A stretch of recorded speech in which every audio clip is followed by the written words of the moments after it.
నమస్తే అండి. నా పేరు డాక్టర్ గౌతమ్. నేను ఇప్పుడు సిట్టింగ్ ఎమ్మెల్యే అండ్ మినిస్టర్ అయిన అంబటి రాంబాబు అల్లుడిని. అది నా దురదృష్టం. ఎవరు ఏం చేయలేరు.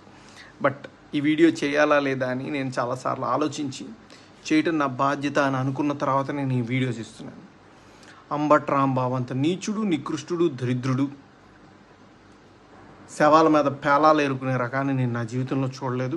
రోజు పొద్దున్నే దండం పెట్టుకునేటప్పుడు ఇంతటి నీచుడిని ఇంకొకసారి నా లైఫ్లో ఇంట్రడ్యూస్ చేయకు స్వామి అని ఎప్పుడు కోరుకుంటూ దండం పెట్టుకుంటుంటా. అంత భయంకరమైన వ్యక్తి. ఎందుకు ఇప్పుడు చెప్తున్నానంటే తన పోటీ చేయబోయే పోస్ట్ అలాంటిది. ఏ పోస్ట్కి అయితే మంచితనం, మానవతా విలువలు,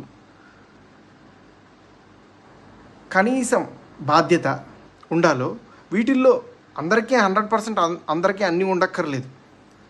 0.001% కూడా లేని వ్యక్తి అంబటి రాంబాబు. ఇలాంటి వ్యక్తికి ఓటేసేటప్పుడు మనకు తెలియకుండానే కొన్నిటిని మనం ప్రోత్సహిస్తున్నట్టు. ఎలాంటి వాటిని?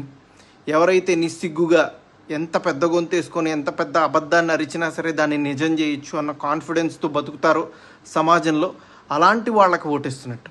ఎంత లేకి పని అయినా చేసి చాలా హుందాగా బతకచ్చు సమాజంలో అని అనుకునే వాళ్ళకి ఓటేస్తున్నట్టు.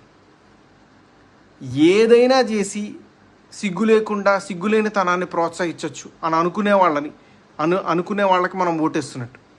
ఇలాంటి వాళ్ళకి ఓటేస్తే ఇవే సమాజం యొక్క తలరాతలాగా మారి రేపు సమాజం కూడా ఇలానే తయారవుతుంది. దీన్ని ప్రజలు గమనించి సరైన ఓటుతో, సరైన బాధ్యతతో ఓటేసి సరిగ్గా నాయకుడిని ఎంచుకుంటారని ఆశిస్తూ నమస్తే.